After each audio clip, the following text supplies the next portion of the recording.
Hello everyone and welcome to Design N Quilt Monthly for July 2023. My name is Mark Garretts and I'm a National R&K educator. And this month we're going to be talking all about the built-in block and quilt libraries that come with Design N Quilt.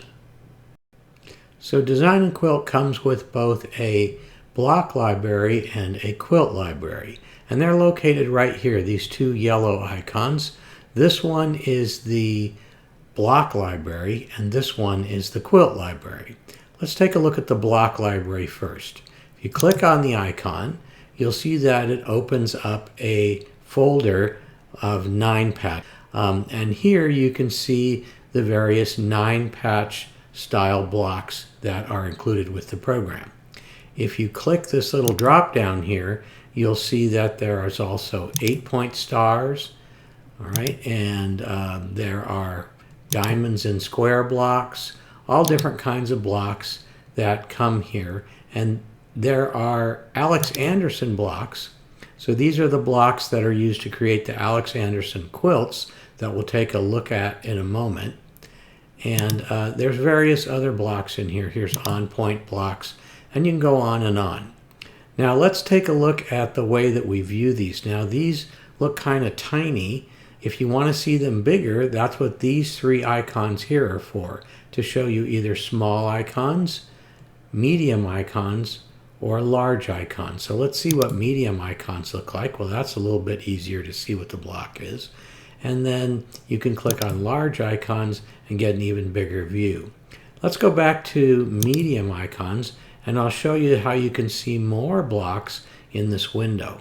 All you need to do is hover the mouse over one of the corners until you get that little double-headed arrow. And if you are right in the diagonal corner, you'll see that that double-headed arrow is diagonal. If you click and drag it, you can just make your window bigger so you can see all the quilts now, or excuse me, blocks.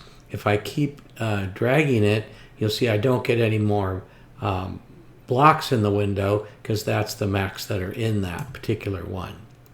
Now, if you save a block, by default, it's going to go into this folder right here called My Blocks. So if I click on that, you can see these are some of the blocks that I've been working on, and these are where my custom blocks go.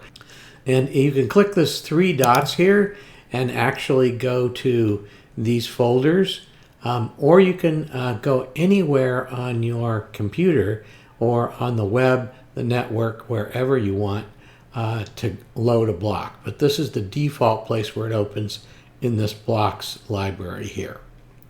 So I'm going to go ahead and close that, and I'm going to close. Oh, so when you click on a block, it opens it. So you don't have to double click it, you just click it and it opens up the block. Now let's take a look at the quilt library, which is this one right here. So if I click it, it will open up a very similar window. Now it defaults to the Alex Anderson quilts, and other than your own quilts, which go under My Quilts, there are no other quilts that come with this, just the Alex Anderson quilts. Let's take a look at an Alex Anderson quilt.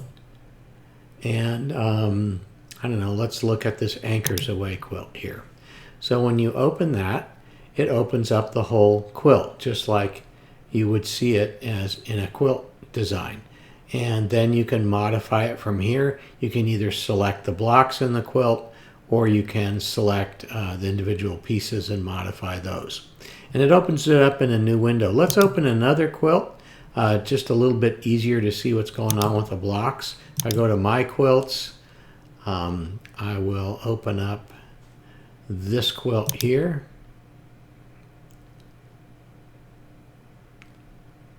Takes a few seconds to load because quilts have a lot of information in them. Okay, so there it is. Now you can see here this is more of an obvious block. If I click on it, it will select that block, and I can rearrange them. You know, I could spin them, do whatever I want with them, change the borders, etc. So that's what you do with quilts. And then of course when you save it as a custom quilt, it's going to go into your My Quilts library. And just again with the block library, the quilt library, lets you see them in different sizes by clicking on the same size icons here. So clicking on this one makes them a little bit bigger, hopefully. Nope, we were already there, that's why it won't do it. If I click on this one, it will make them even bigger. And this one's going to give you the little tiny thumbnail view here. All right, so not much to add to this lesson. Pretty short this month. This is how you load blocks, save blocks, and load quilts and save quilts. Okay, so your two libraries again here, the quilt block library and the whole quilt library, and again they're the yellow icons here. So I want to thank you for watching and invite you to come back next month for another edition of Design and Quilt Monthly.